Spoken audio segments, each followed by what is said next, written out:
Bem-vindo aqui a mais um vídeo. Meu nome é Fabiano. Nesse vídeo vamos falar um pouquinho sobre função, né, função em JavaScript, e vamos continuar aí a falar, né, dos nossos exercícios de lógica de programação. Se você gostou do vídeo, né, se você gostar do vídeo, dá um like, né, e se for relevante aí você se inscreve no canal. Vamos pro vídeo, galera. No nosso último vídeo nós vimos aqui o Visual Studio Code, né, no debug, fizemos aqui o nosso cálculo do círculo. Só que o que acontece, né? Vamos melhorar um pouco esse nosso exercício, né? E com isso aprender um pouco mais sobre o próprio JavaScript e também sobre a questão da lógica, tá? Então, esse exercício, né? Esse arquivo, se eu executo dessa forma, toda vez que eu executar, ele passa por toda a linha de comando, né? E mostra o resultado. E quando eu uso o Visual Studio Code, ele me dá a opção de fazer o debug do código. O que é o debug? O debug é você colocar pontos de referência para que você possa pausar naquele momento e ele te mostrar o que realmente está acontecendo por detrás dos panos, né? O que ele está fazendo naquele momento.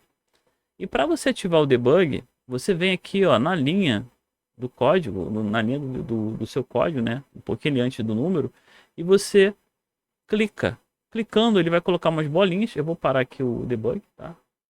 Ele vai colocar uma bolinha vermelha aqui, ó, no código, tá vendo? Ó? O que significa? Que ele vai fazer pausas nessas linhas. Então, cada vez que ele pausar, ele vai me mostrar o conteúdo da memória no computador naquele momento. Vou rodar aqui o código de novo, da run aqui. Ele vai abrir o nosso Chrome, ele está aberto aqui atrás, ó, tá aberto. E o que vai acontecer? Ó, ele parou aqui na linha do pi, né? E aqui você tem o status da memória. Vou fechar aqui o status da memória, no teu código. Nesse momento ele não fez nada ainda. Quando eu peço aqui para ele seguir, que é esse step aqui em cima, ó, peço step, ele passa o próximo passo. E aí você percebe aqui que na área de variável, né, variables, você tem aqui a variável pi com o valor de 3.14. Então a ordem que você deu aqui na linha 6 de ele pegar aquele item e colocar na memória do computador foi cumprida, ele executou. E ele passou para a próxima linha, que seria aqui a linha do raio. Então não tem o raio na memória ainda. Ao executar essa linha, o que vai acontecer? Ó, eu vou ter agora o valor do raio na memória. E aí ele passa para a próxima, que é o processamento. Ele vai fazer o cálculo do processamento e vai colocar na variável área que não existe ainda no contexto, né? Vou clicar aqui, ó. Aí agora eu tenho a área aqui com o valor, tá? E, né, o último comando é o console.log. Ele parou aqui porque eu pedi para parar. Então se eu for aqui no próximo passo, ele mostra o console.log.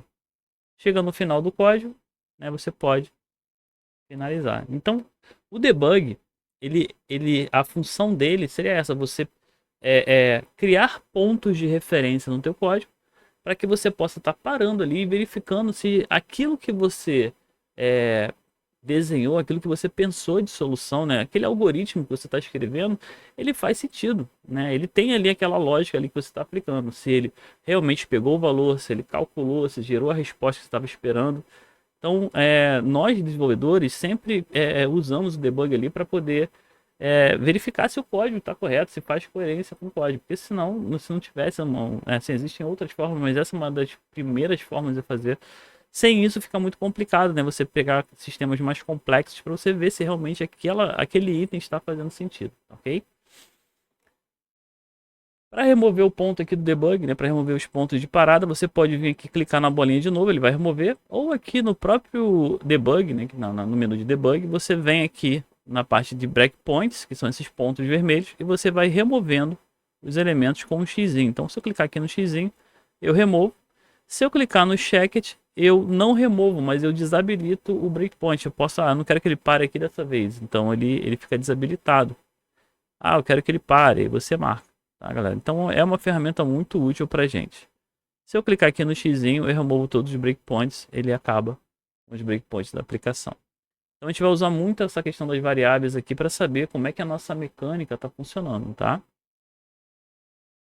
Finalizamos aqui o cálculo do círculo. Então já está feito aqui o nosso cálculo do círculo. Digamos que agora eu queira criar calcular a área de um retângulo, né? Então eu vou criar uma outra tarefa aqui. Vou botar aqui, ó. calcular área, né? Ou melhor, calcular a área do retângulo.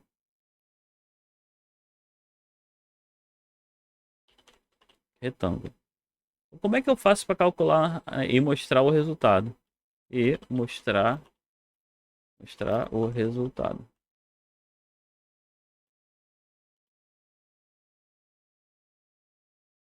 Mostrar o resultado. Né? Qual é a fórmula para calcular o retângulo? Né? A área do retângulo seria base vezes a altura. E a base vezes a altura ali, você tem a área do retângulo.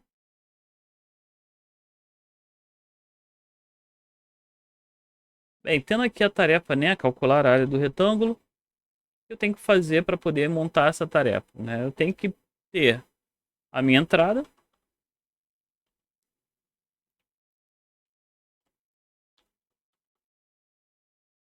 que seria let base. Né? O que o comando let faz? O comando let ele cria uma variável na memória. Vou chamar aqui de, vou dar o valor 5. O comando let altura, eu vou botar aqui 6. Qual vai ser meu processamento? Meu processamento vai ser, né, let área, que vai receber a base vezes, que no caso é o asterisco, altura. Dessa forma. E a minha saída, vai ser o console.log área. E aí você percebe uma coisa, olha só. Temos alguns problemas, tá, galera? Deixa eu fechar aqui. Temos alguns problemas. Por quê? Como eu estou usando o mesmo código, é o mesmo arquivo para fazer o código, ele está reclamando que a área já foi definida. Ele fala assim, ó, você não pode declarar, né, o escopo, né, da variável novamente porque está bloqueado. Isso é, você só pode usar o let uma vez para criar uma variável. Depois que a variável é criada, você não precisa mais usar o let. Então, se eu fosse mudar o valor da área aqui, eu colocaria somente área. Tá? Então, no mesmo contexto, no mesmo código, se eu já tenho uma variável, eu só chamo ela e passo o valor. Eu não preciso dar o let. O let só é usado no momento da criação da variável, na hora que eu vou criar a variável. Tá? Então eu não preciso fazer isso, não preciso novamente. Só que aqui eu tenho um detalhe, o que ele vai fazer? Né? Se a gente for olhar aqui o nosso breakpoint, ele vai calcular o valor, vai colocar na variável área o valor da área do círculo. Só que na sequência ele vai vir aqui, vai pegar a base, pegar a altura e vai atualizar a área. Quer dizer, ele vai apagar o resultado anterior e vai colocar um novo resultado. E vai mostrar. Vai funcionar? Vai funcionar. Né? Vamos salvar aqui. E vamos vir para rodar novamente o nosso código. Deixa eu pegar aqui e mostrar o console aqui. Olha lá. Ele mostrou o meu resultado de antes, né? Que é o 16 milhões. 16 milhões aqui. Não, é 1 milhão e 600. E mostrou aqui o 30, né? Que seria, né, 5 vezes 6 ali, nossa altura. Só que, se eu colocar um console.log, um breakpoint aqui, né? Nos valores aqui, ó. Botar aqui na área e no console.log. Coloquei. Aí eu vou rodar novamente. Rodei novamente. Quando chega aqui, ó, ele pegou o valor de pi raio, a área não existe. Então, se eu der o step, ele vai fazer o que? Ele vai mostrar que a área é essa aqui, ó, 16 milhões. Ok, e vai mostrar isso na tela. Ele vai escrever na tela aqui do debug. Escreveu. Depois ele passa para o código de baixo, pegando aqui a base, ó, pegando a base, pegando a altura, ó, base e altura, tá aparecendo aqui do lado. Aí quando chega aqui, olha só, a área está 1.6 milhões, né? 1.6 milhões aqui. Ele vai recalcular e vai trocar esse valor. Ele troca esse valor. Troca por 30. Então, quando eu não coloco let em uma variável que já existe, ele atualiza essa variável. Só que aí eu perdi o valor antigo. Mas ele aparece na tela. É porque ele já foi escrito, né? Você escreveu, tá ali. Mas na memória do computador ele sofreu uma alteração. E aí, se eu finalizar, né, as variáveis vão ser apagadas quando terminar o final do código. E ele some aqui. Então você percebe que eu consigo sim mudar o conteúdo da variável, por isso que o nome se chama variável, porque o conteúdo dela é alterado conforme você executa o código, né? Você pode alterar o valor dele. E a variável let, né? A variável que você cria com let, você só cria uma única vez. Então eu só crio o let uma vez só no código e ele pode ser, você pode utilizar a variável várias vezes no conteúdo. Só que eu tenho um outro problema, galera. Eu falo, meus alunos falam sempre que eu sempre gero um problema para eles. Mas qual o problema aqui? Ele está no mesmo contexto. Isso é, as duas tarefas que eu criei, elas estão no mesmo arquivo. E elas são executadas assim que eu dou o play. Então, assim que eu dou o play no código, ele executa tudo. Mas digamos que eu queira executar apenas o cálculo do círculo, ou quero, né, da área do círculo, ou quero executar apenas o resultado do retângulo, né? Até escrevi errado aqui, retângulo, né? Então eu quero calcular só o retângulo, eu não quero calcular tudo, né? Não quero mostrar tudo na tela. Então, como é que eu faço em JavaScript para resolver esse problema? Porque isso aqui é lógica, a lógica tá certa. O problema está na aplicação. Como é que eu faço para separar isso? Né? Alguns alunos vão falar, cria um arquivo separado, bota isso lá dentro do arquivo separado, e você chama ele. Né? Tem como fazer isso. Né? Mas eu estou partindo do princípio que os meus alunos não sabem nada, estão começando hoje a programar. Tá? O que nós temos na tecnologia? Nós temos um item chamado função. Né? A função, ela entra na programação para literalmente criar tarefas que são chamadas depois. Então aqui, nessas minhas tarefas, essas minhas funções aqui, né, de calcular a área do círculo e calcular a área do retângulo, elas são tarefas distintas. Então eu teria duas funções distintas. E qual a ideia da função? É você chamar essa função posteriormente. Então o que vai acontecer? Eu vou estar ali em algum momento do código, eu falo, eu quero calcular o círculo, eu chamo a função círculo. Quero calcular a área do retângulo, eu chamo a função retângulo. Tá?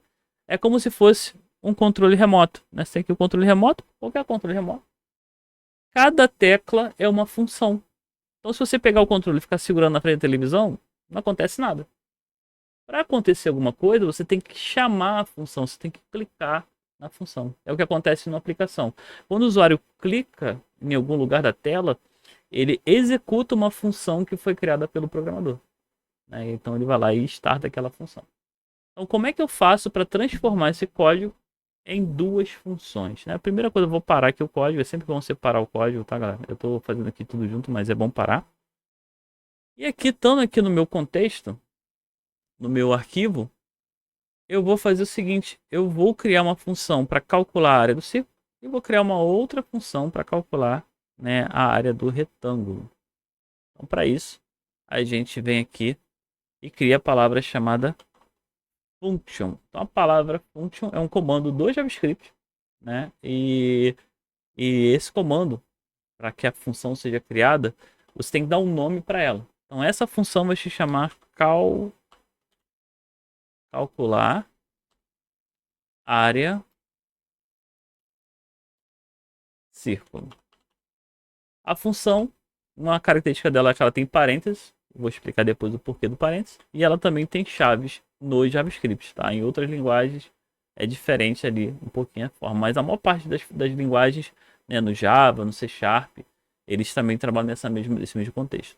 E tudo que pertence à função fica dentro das chaves, tá, galera? Dessas chaves aqui.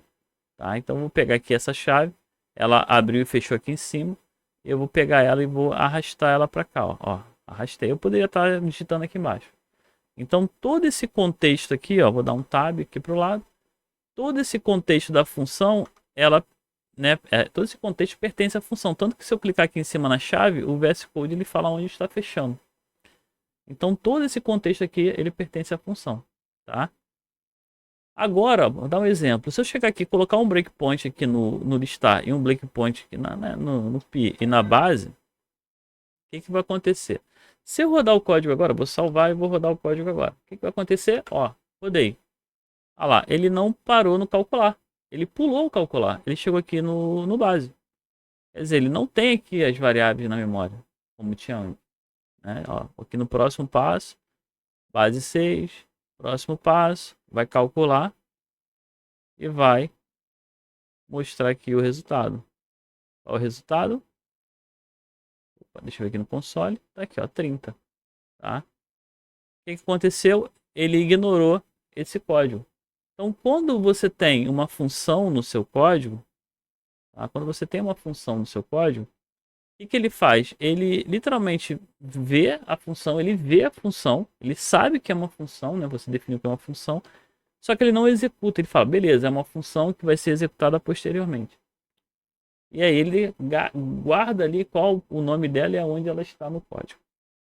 Depois que ele faz isso, né, ele continua assim no código. Então, se eu fosse transformar aqui em uma outra função, aqui, criar uma outra função, eu ia botar aqui, ó, function, calcular, área retângulo, abre e fecha parênteses e abre e fecha chaves. Vou pegar essa chave aqui e vou colocar em todo o contexto da minha função. Eu vou colocar aqui e vou ajeitar o código selecionando, apertando Tab. Salvei aqui meu item. Então, olha só como é que o código ficou agora. Eu tenho uma função para calcular a área do círculo e tenho uma função para calcular a área do retângulo agora. São duas funções, são duas tarefas distintas. Se eu chegar aqui e der o play, posso até botar um breakpoint aqui, ó. O que vai acontecer? Não vai acontecer nada, ó. Vou vir aqui, vou pedir para recalcular. Olha lá, ele termina o código. Ele não para no item. Por quê? Porque eu não chamei a função. É igual o controle remoto, né? Ele tá com a pilha, mas eu não cliquei em nada. Então ele sabe quais são as funções. Ele reconhece que tem funções aqui dentro. Mas ele está esperando eu chamar essa função. Então, se eu quiser agora que execute essas funções, basta eu vir dentro do JavaScript, em qualquer lugar do JavaScript, e chamar o nome dela. Então, se eu chegar aqui, ó, no final do código e chamar a função calcular a área do círculo, calcular a área do círculo, toda função tem parênteses. O que vai acontecer? Ele vai chamar essa função aqui. Então, se eu rodar agora, vou salvar e vou rodar o código. Olha lá, ó, ele chamou, ele entrou na função. O que ele fez? Ele olhou o código todo, chegou nessa linha 26 aqui, ele parou. Opa, tem uma função. Ele voltou o código aqui para cima. Tá? Eu vou até botar um breakpoint aqui. Ó. Vou seguir. Ó, rodei de novo, ó. Parou aqui no calcular círculo. Rodei de novo, parei e rodei de novo o código.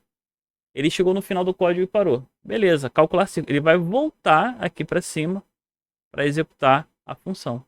Ele executa a função aqui, vai até o final e mostra o resultado aqui no console. E aí finaliza. Quer dizer, alguém foi lá e clicou no calcular a área do círculo. Se eu quiser chamar outra função, o que eu faço? Eu venho aqui em qualquer parte do código e chamo o calcular a área do retângulo, passando aqui, né, o parênteses para ele indicar que é uma função. Aí se eu parar aqui o código, né, e rodar novamente, o que vai acontecer? Ó, vou apertar aqui o F5, que ele executa o debug também. E aí ele vem aqui, ó, calcular a área do círculo. Ele vai fazer o que? Ele vai subir para a função calcular a área do círculo. Então ele vai lá para a função calcular a área do círculo. Vai executar a função toda. E aí ele vai parar aqui na próxima chamada. E aí ele vai fazer o que? Ele vai voltar para a função de calcular a área do retângulo e terminar a tarefa. E aí você vai ter os dois resultados ali no console. Então, galera, a função, tá? Ela literalmente são tarefas que você cria no teu contexto, né? Você cria ali tua tarefa e algum momento no futuro ali alguém vai chamar essa função para ser executada. É o caso da sua tela ali, né? O salvar item, né? Quando você clica para salvar um item, quando você clica para mandar uma mensagem. Então, cada lugar que você clica tem uma função que foi criada por um programador, né? Essa função foi criada para que depois, né, que você interaja com a aplicação, ele execute essa aplicação, tá ok? Bem, galera, nesse vídeo vimos aí um pouquinho sobre o debug, mais sobre o debug, né? Falamos um pouquinho mais sobre variáveis, que você não precisa declarar o let em todo momento, só no momento da criação da variável. E também falamos um pouco de função, né? A função é como o nome fala, é uma tarefa que você cria, uma função que você cria que vai ser chamada posteriormente. Na próxima aula vamos estar aprofundando um pouco mais sobre função, sobre variáveis, vamos introduzir mais comandos ali da nossa loja, nossa programação em JavaScript. E se você gostou do vídeo, né, dá aquele like, né, dá o like, se inscreve no canal se fez alguma diferença para você esse vídeo e vejo vocês no próximo. Até mais, galera.